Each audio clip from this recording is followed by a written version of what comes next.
Ang not yet competent dili pasabot nga bobo ka o hangtod na jud. Pasabot ana kulang pa pero pwede pa.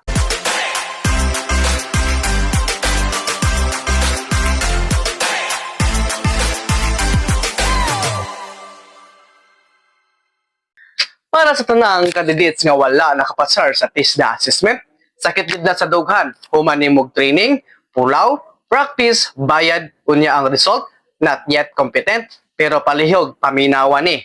Una, ang not yet competent dili pasabot nga bobo ka o hangtod na jud. Pasabot ana kulang pa, pero pwede pa. Ang TISDA mismo nagbutang og yet kay tuo sila nga kaya pa nimo. Gisukod lang sa assessment ang imong skills sa usa ka adlaw. Dili niya masukod ang imong kadasig, ang imong pamuot, ug ang imong potensyal muangat. Ikaduha, daghan ang nakaagiana bisan mga NC3 holder karon. Pangutana sa mga naay NC2 or naay NC3, daghan ana nag-take 2, nag-take 3 pa. Ang kalainan, wala sila miundang. Ang assessment kay paresandra. Ang tinuod nga test, mubalik ba ka o dili. Ikatulo, kada bagsak libre nga feedback. Mas swerte ka kaysa wala ni try. Karon, kabalo na ka, asa ka naigo sa assessor, asa ka nagkulang sa oras, asa ka nasayop sa procedure, kana dili kapildihan until na para sa sunod nimong i-take. Ikaapat, skills na ang gi-assist dili imong pagkatawo, wala ka nagkulang isip tao. Ang nahitabo na alang jud procedures o standards nga wala pa na perfect. O kang skills, ma-practice na dili pareha sa height nga dili na madungagan. Joke lang. Ikalima, unsaon pagbangon na ilima ka step plan or lakang buhaton nganong importante. Una, pahulay, isa or duwa ka adlaw, hilak, kaon, katulog, i-release ang kasakit, dili ka makatarong og una-una kung puno ka sa emosyon. Ikaduha, pangayo og copy sa rating sheet, tan-awa asa ka na N o minus para dili ka magpatama.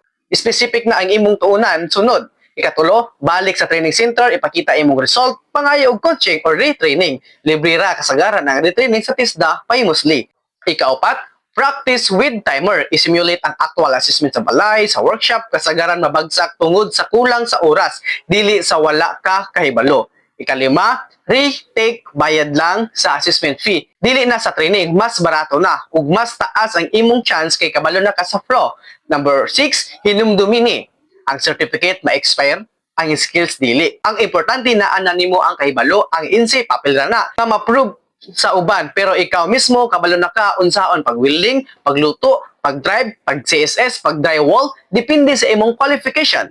Rejection is redirection, basin dili lang jud para nimo ang trabaho nga nagkinahanglan dayon og INSEE, pero basin na ay shop diha sa inyo nga mo-hire bisan walay INSEE, basta kabalo. Sugod didto, gain experience.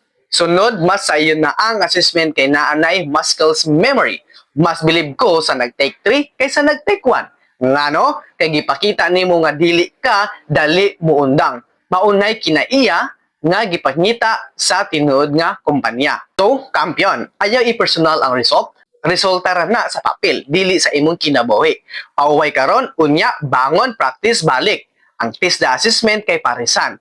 Ug ang parisan, maagian ra, basta mo suway ka balik. Kaya pa kayo ni muna kita-kit sa re-assessment. God bless, Asisi.